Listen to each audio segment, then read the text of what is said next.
Jumping back into the show, and now gonna go into our running backs ranking segment of today's episode. Like I mentioned, we're gonna go to the AFC North and discuss what we're looking at in this division. In my opinion, the best division in the NFL. I think it has the highest quality of teams, just from one to four. I think it's hard to find another division that has all of its teams constantly in playoff contention, and not just that, just playing at a high level.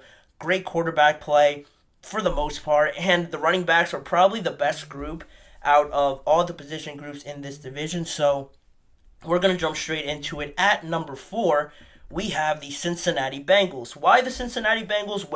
Well, you have Zach Moss there on your left, the first time being in a Cincinnati Bengals uniform this year, and to your right, you have Chris Evans. Chris Evans was a rookie last year, and not to mention that he didn't perform too well as a rookie. There's just a lot of uncertainty with this group that I think they just tried to patch this group together because they moved on from Joe Mixon, or they traded him away to the Houston Texans. Shots below the belt. The loss of Joe Mixon was big. Exactly. It was massive for this team because Joe Mixon, if he doesn't get the credit that he probably deserves around the NFL, he was a very massive piece for this offense to at least find some bit of balance with what they were working with, because offensively you have T. Higgins, Jamar Chase, and Joe Burrow making every throw seem very easy. With Joe Mixon, that brought a little bit of surprise, I guess, a surprise element to this team where it wasn't just all pass, pass, pass. And also with this offense almost seeming one dimensional now because you don't know what you're going to get out of Zach Moss and Chris Evans as your two lead guys, it almost puts Joe Burrow, I don't want to say more of a risk or in danger or something like that, but if he's always throwing, it just gives the defense more of an opportunity to hit him, and you don't want to go away from that because that obviously gives you your best opportunity of winning. But at the end of the day, if you can't rely on the running backs or this offensive line, you're almost left with no choice, and you have to run that risk of still trying to perform very well because you have two great wide receivers, but no running game could make you very one-dimensional, and Joe Burrow has already suffered a lot of injuries. It's a very delicate situation with the Bengals. I don't want to discredit what Zach Moss and Chris Evans could do, but we just haven't seen it up until this point, and I don't think anybody could rightly, confidently say that they're just going to walk in seamlessly and produce a 1,000-yard rushing year in this offense. I'm going to have to see it to believe it, basically. So that's why they come in at number four. And at number three, we'll stay in Ohio and go over to the Cleveland Browns.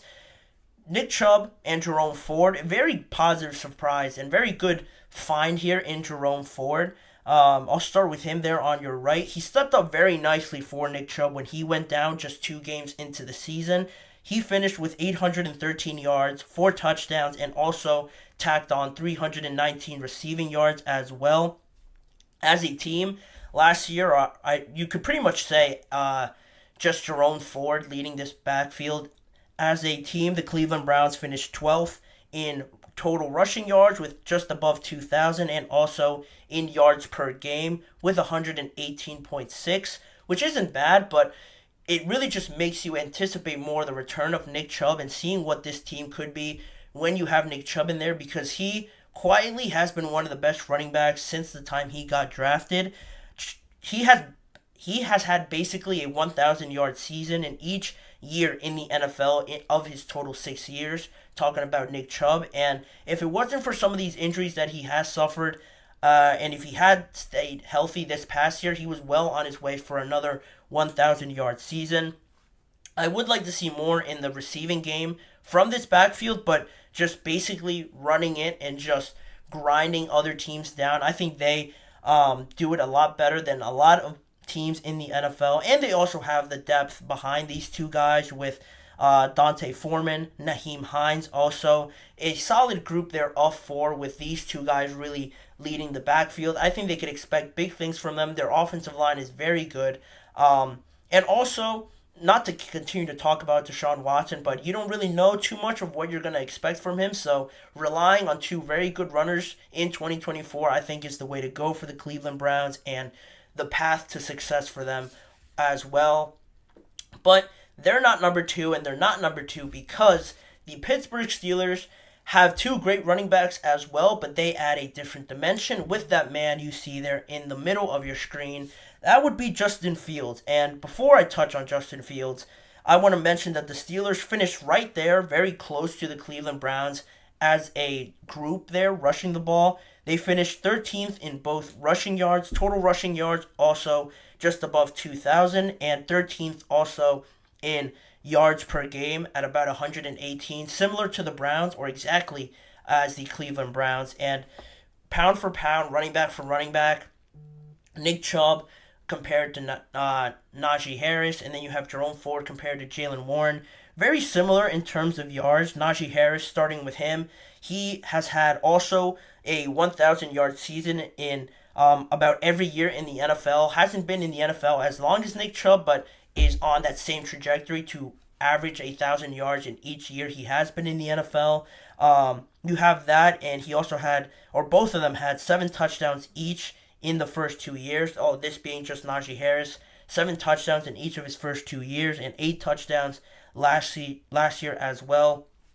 Not so much involved in the receiving game like he was during his rookie season, but that is, at least you've seen it already with Najee Harris, so that's a positive. And then you have Jaylen Warren, who had a massive jump in his second year, 379 yards in his first year, jumping all the way up to 784. 1 touchdown in his rookie season to 4 last year, and then he also increased his production in the passing game, so you can only really expect him to continue to grow with this 1-2 punch that they have with Najee Harris and Jaylen Warren. They have to figure out the contract situation with Najee because they didn't pick up his 5th-year option, so that's something that they still have to work out. But like I mentioned before, the X factor is now that man you see there in the middle, and I know he's not the starting quarterback right now. That is presumed to be Russell Wilson, but this is something that adds to this offense that Russell Wilson just can't bring to you. If you add Justin Fields and you make him your starter, you add basically another running back there that has a great arm and is obviously your quarterback, but his rushing ability is second to very few in the NFL. If you just look at Justin Fields over the last few years, or just last year, he produced 657 yards rushing, 4 touchdowns on 124 carries. He was the Chicago Bears' leading rusher last year in that offense, probably the catalyst to make everything work. And obviously, he still has to win the job, but the potential of seeing these 3 back there in any sort of set or formation and not knowing where the ball is going to go, that is super dangerous for opposing defenses to be so disciplined and so just dedicated to staying in their holes and making sure they're well aware of where the ball is. It's going to be a nightmare if this ever does happen this year. But the potential is really just off the charts there for this team. If this were to happen, I think it would be just as dangerous as the number 1 ranked team I have on my team. The Steelers don't have enough to exceed the Baltimore Ravens, who basically have the exact same situation as the Pittsburgh Steelers, but at a better quality. We've seen it already in the NFL with Lamar Jackson basically doing exactly what Justin Fields could potentially do with the Steelers. He has been that entire offense. The offensive scheme and system is just built around Lamar Jackson and his ability to run. He has grown a lot as a thrower, but his rushing ability is just exceptional. This Baltimore Ravens team last year as a group finished first in the NFL in total yards at over 2,661, and also first in yards per game, averaging 156 yards per game last year. And you take those phenomenal numbers and then you add probably one of the best running backs in the NFL in Derrick Henry. The thought of him, just him and Lamar Jackson back there, is going to be a nightmare, but I think the man over here to your right, Keaton Mitchell, really showed up late last year to the party and to this Baltimore Ravens offense, but in the short amount of time there, he really impressed me because I think he brings a different dynamic than all the other running backs that they had. They obviously moved on from Gus Edwards. J.K. Dobbins didn't really work out because he was always injured. Now you bring in a very powerful, very one-cut sort of running back in Derrick Henry, whereas with Keaton Mitchell, he's very shifty, very agile, super fast, and you add him to also Lamar Jackson, who also is a nightmare to tackle, that's just going to create so many headaches for this team. And this Baltimore Ravens team might not throw the ball more than 10 times per game, honestly, with this running back group that they have in Mitchell and Henry, and also Lamar Jackson being able to run it. It's going to be scary coming into 2024 for anybody that can find a way to stop them. I'd love to know how they do it, but I don't think many teams will be able to stop this running back group, this rushing attack that the Ravens have going.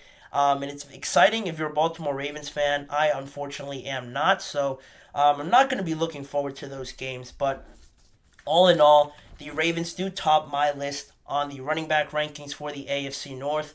Let me know what you guys think about it in the live chat box or also in the comment section afterwards. If you agree with my order, if you agree with the players I expect to play a big role in these running back groups, leave it all, like I said, in the comments down below. But we're going to go to the final break of this show, and when we return, we're going to talk about the second overall pick, Jaden Daniels. How's he doing so far through the offseason, and can he have enough talent within him in his first year, might I add, to cover up some of the wide receiver limitations I see with this Washington Commanders team?